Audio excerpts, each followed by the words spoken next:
Well, it's a murder mystery movie with comedy mixed in that has caused quite a buzz because it involves both humans and puppets. Our KGUN 9 film critic Phil Villarreal shows us in this morning his thoughts on the Happytime Murders. I've seen the previews. There's puppets. This is not for kids, though. It's not for kids, and it's not for a lot of adults. This movie's really getting nailed. Horrible reviews across the board. So I expected it to be horrible, but it was very funny. It's a really good movie. And, why do people say it's so horrible? I think it offends them, and it's for good reason, because these Muppets do all sorts of disturbing things. Whether it's violence, whether it's sexual, it's just things that you've never seen Muppets do for good reason. But it's really funny. Melissa McCarthy really plays off them well. Like, she somehow takes them seriously. Everything's played really straight as kind of like a hard-boiled detective story, but it's just constantly funny, especially for the first 40 minutes.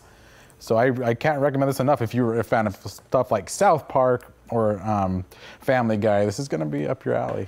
So these are not actually the Muppets; they just happen to be puppets, correct? But they look just like them. They do. The Jim Henson Studios produced this, and Jim Henson's son directs this.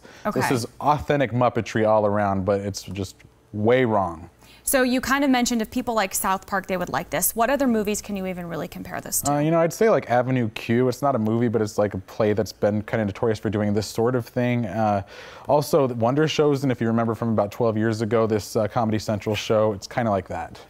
Okay, so Melissa McCarthy's in it. I saw Joel McHale. Any other sort of notable names? I also saw Stanley from The Office. Yes, he's there, which is good. And Elizabeth Banks is in there, which is, she does a good job too. Okay. But this is Melissa McCarthy's movie. Okay, so a lot of people gave it bad reviews.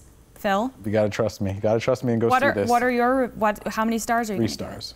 3 stars. That's pretty good. Yep. So it's rated R. What sort of age would you? Obviously not for kids. I mean, teenagers, young adults? I'm sure teenagers will find ways to see this, but definitely an adult movie. Adult movie. Yes. Okay, we'll be right back.